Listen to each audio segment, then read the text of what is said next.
How you feeling? That's how I'm feeling. Good. No, I'm feeling. That's a sigh of relief. Yeah, it is. Good. It is a huge relief. But I feel good. I feel great. Good. I'm very, very excited to be sitting here with you today. I just want to know first, why did you create This Is Wardbody? The reason why I started This Is Wardbody was simply because I wanted to be a part of a brand that reflected me, that basically mirrored my lifestyle. Well, for starters, thank you for purchasing my book. I do thank you for reaching out to me when you reached out to me, because it was just genuine. I didn't, and I tell you this all the time, that I never asked you to write up that Q&A and publish it for obvious. It was literally like the kindest gesture. And you know, like I always say, academics isn't my background, and like school wasn't like this major thing growing up for me. Like my parents wasn't like, you know, you got to go to school, you have to get a degree or whatever the case. With that not being like a thing in my childhood, I never knew that a book could come from someone like me, given where I'm from. But writing my book, it meant so much to me that you went out of your way to first listen to that podcast that I was a part of, and then to go a step further to purchasing my book and giving me money. Yeah.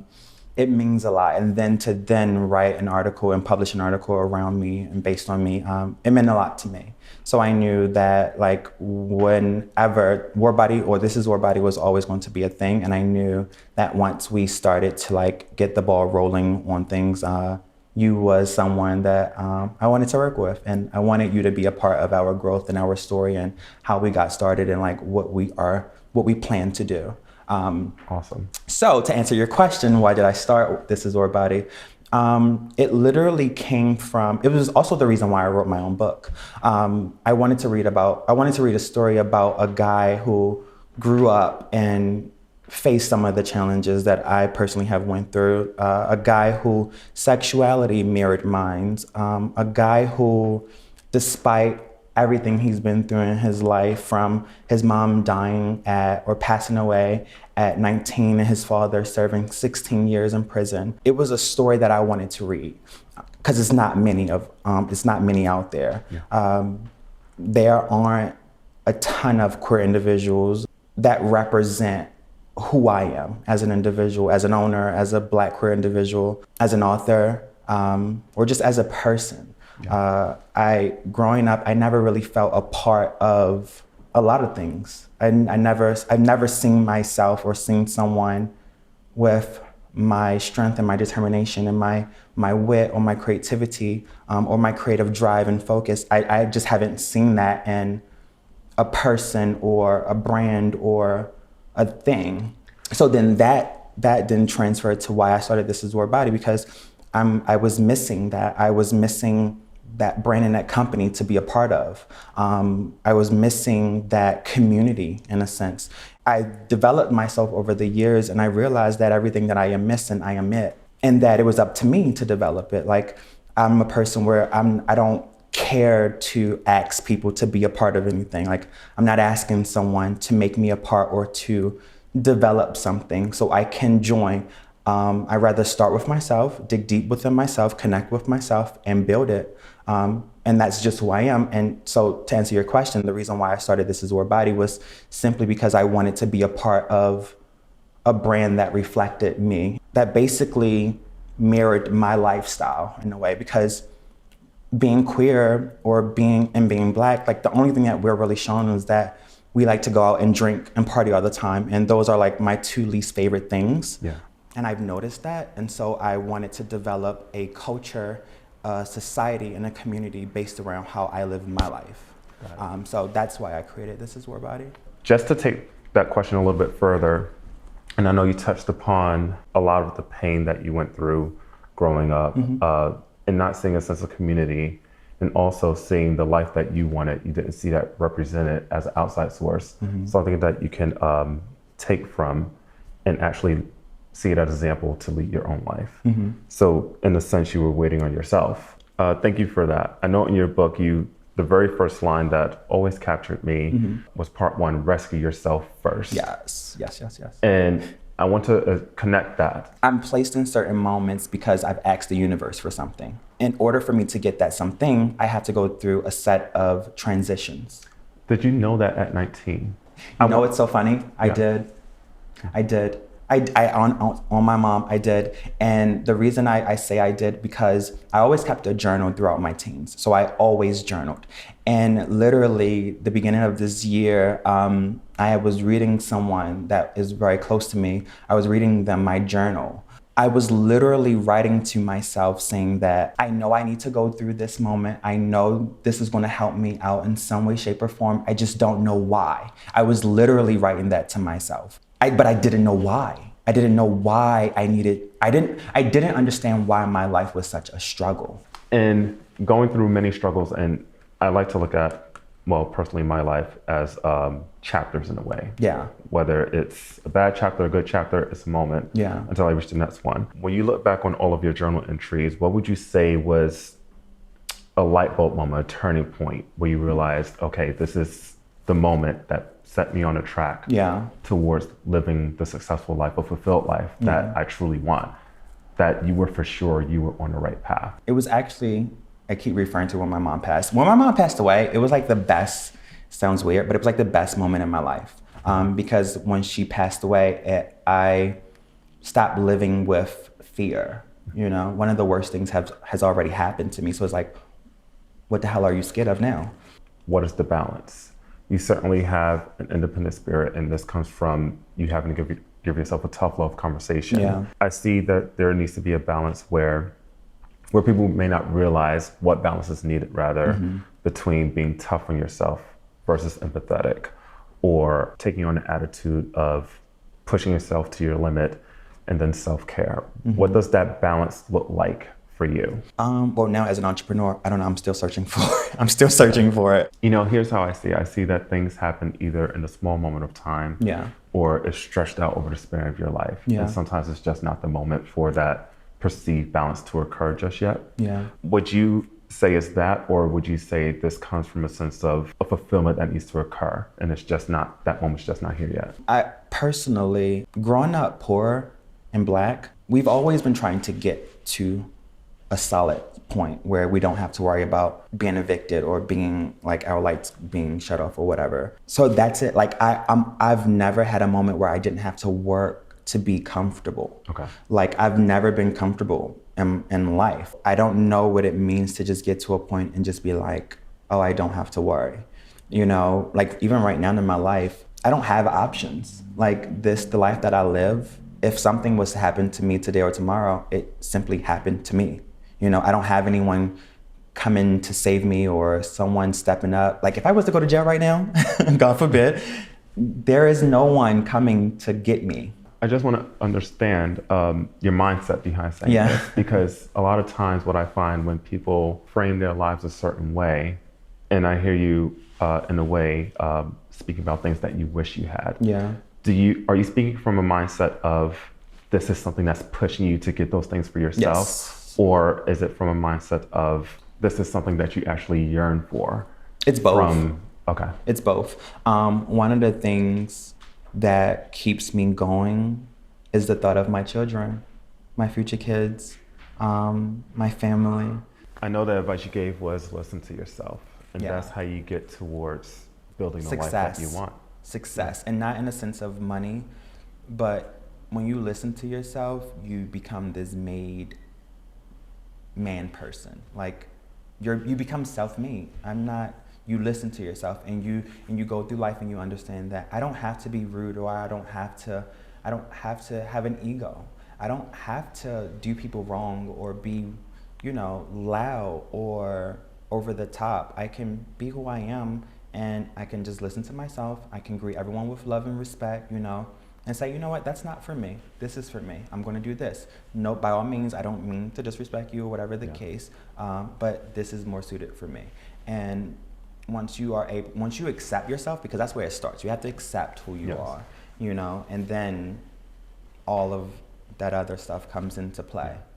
It's love. Persuading, yes. It's love. It's I love myself more than I love doing this, or I love myself more than I love explaining this to you. I don't want to. I love who I am, and It shows in what I do. It shows in how I greet people and interact with people, and they feel it. You know, it literally is all love. Yeah. And it's like, it's so many layers, like accept yourself, love yourself, listen to yourself, you know, and like it's those three main things. But for people who don't know how to do those things, it's like, don't look for someone to teach you how to do it. You literally have to sit down and say, self, today I feel, or self, how do you feel? And you literally have to tell yourself how you feel and walk through that. And so we've heard about it from how you approach your business. Yeah. How do you approach that balance for yourself?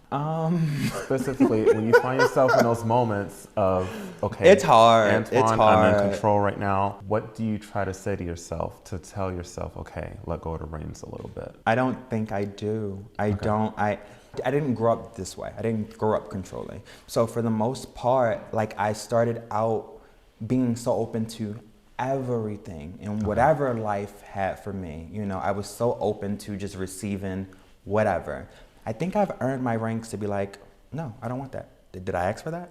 I didn't ask for that. I don't want that. Okay. I only want what I asked for. You know, so I think I earned that because in my life, I had to accept, I had to eat shit. I literally had to eat shit. Yeah. Like from everyone, family, friends, lovers, jobs, I literally had to eat shit and deal with it, you know? And I don't want to do that anymore. I think this just ties back to selfish, Yeah. but not led by ego. Exactly, Okay. exactly. And I'm realizing that's not wrong. You know, it's not wrong.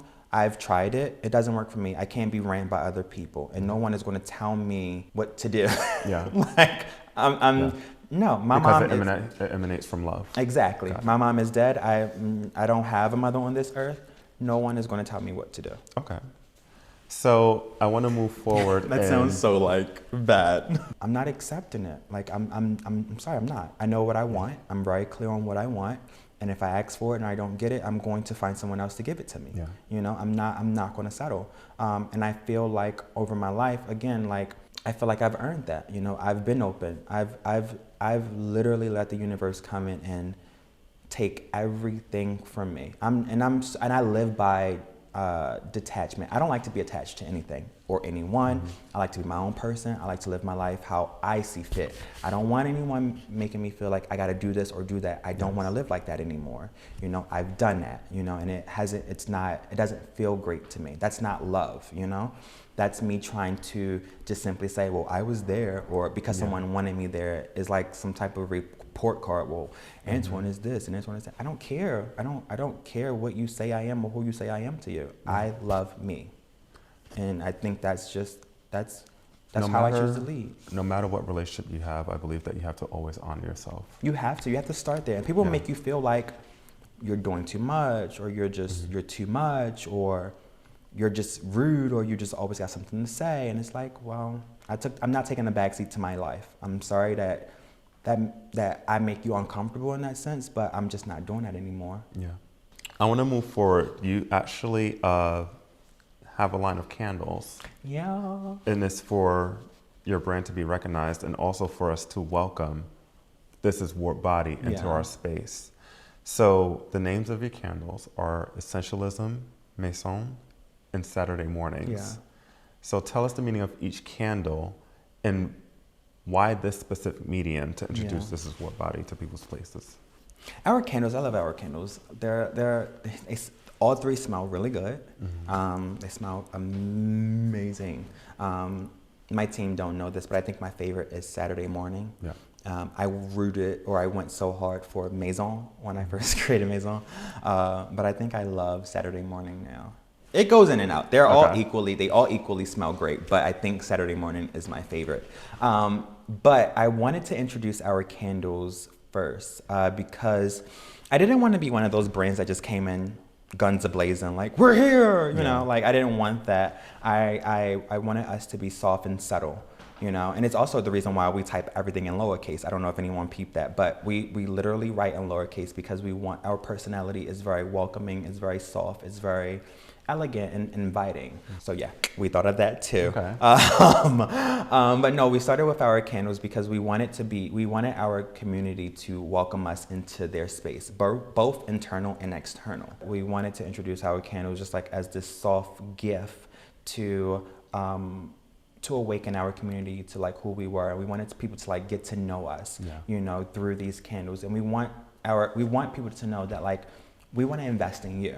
You know, we want to enable you to live how you see fit. We want to bring these soft touches to your life that makes you go, oh, life could be better. You know, I know shit is crazy right now, but you know, I still have something to live for.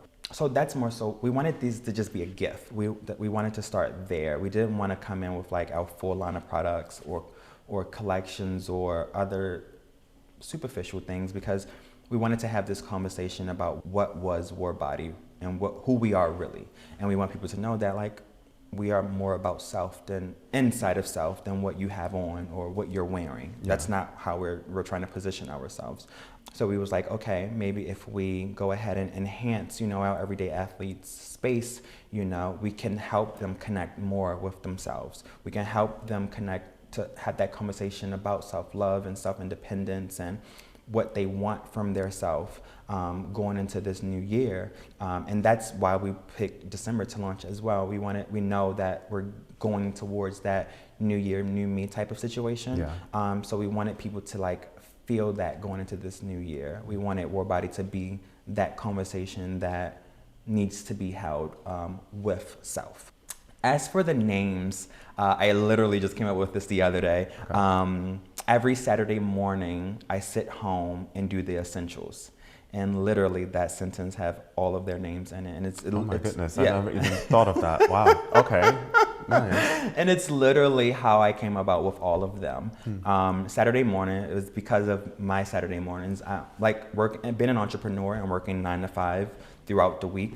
Saturday morning is when you sit around, you lay around in bed. You have a tendency to like be lazy on Saturday morning. You know, take your time because you're not in a rush to get to a job or whatever. Although my Saturday mornings, I'm still up at 4 a.m., you know, hammering away at This Is Wardbody. But for our consumer, you typically like lay around and lounge around and be lazy a bit.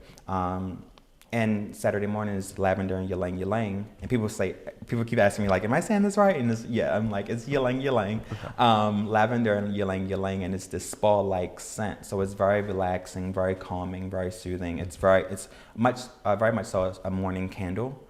And maison is French for home. And that literally came from my interior design background because I design homes, and we were looking for a house fragrance. So Maison is the leading house fragrance. I think that scent perfectly describes who we are as a brand. We're very clean and subtle.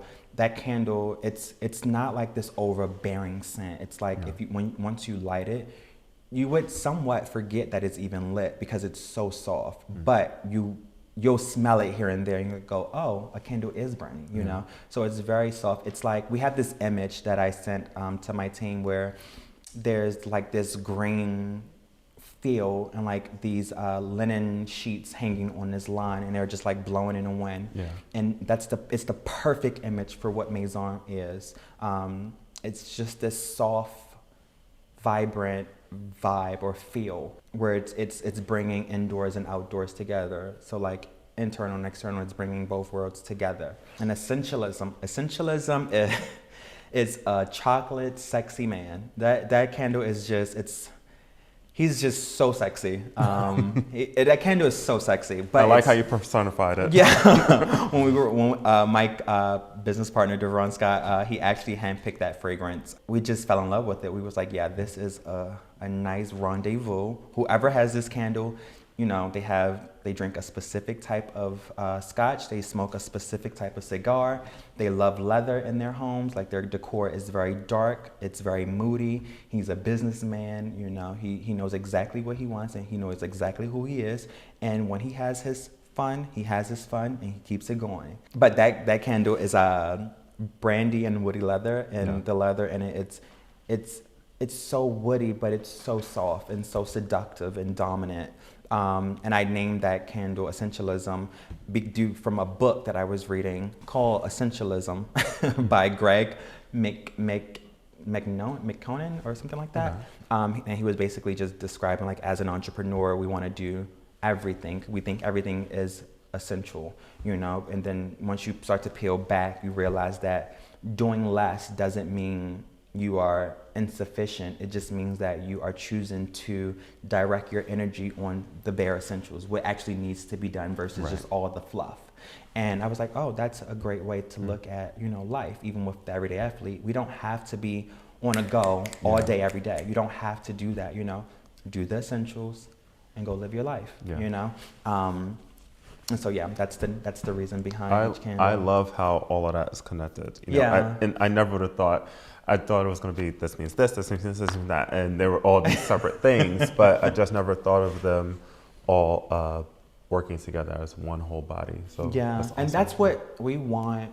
What we really want people to look at or take away from us is that we did the work. You know, everything has a story and everything has a meaning. And I don't want it to just ever be like, we're just doing something and it's just fluff. I want people to know that we took the time out to define every last single thing.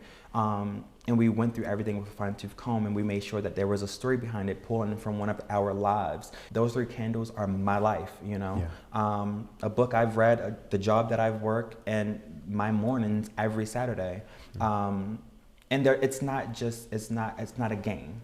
And I say that because I'm going through this phase now where I feel like people take me as a joke. I feel like when I speak, people think that I'm pretending or I'm joking. And I've had some experiences where people are like, well, I didn't give my all to this situation because I couldn't see what you were doing. And it's like, excuse me? And I'm feeling those ways, but I have to check myself because I have to remember that we are a new brand. And I know that people sometimes, like when a new brand comes out, people don't have the level of quality that's typically there, that Adidas or Nike may have, or all these other brands and whatever. I'm like, okay, I got to remember that we are new, you know, we are fresh, and I have to allow people to question us. But I also want people to know to dive into us. What should people expect next from This Is Wardbody? A bigger team and performance, all out performance. Of every sort. Yeah. All right. Yeah. All right. Well, thank you so much for sharing Absolutely. your life with us. Yeah, basically. Thank you for this book. It really, I needed it at the moment that I got it. Yeah. I'm looking forward to having your candles in my home. And also looking forward to... I need to see which one you like the most. Yes. Like, I need to know. The leather. Essentialism? Essentialism. Oh, yeah. I love the leather scent. That's just... Sexy. Yeah. It's just pure sex. Exactly. There's no other way to describe it. It's just, it's love. It's sex. I was trying to refrain from that, like using that word, but it's pure sex. Like that's what it is. Yeah.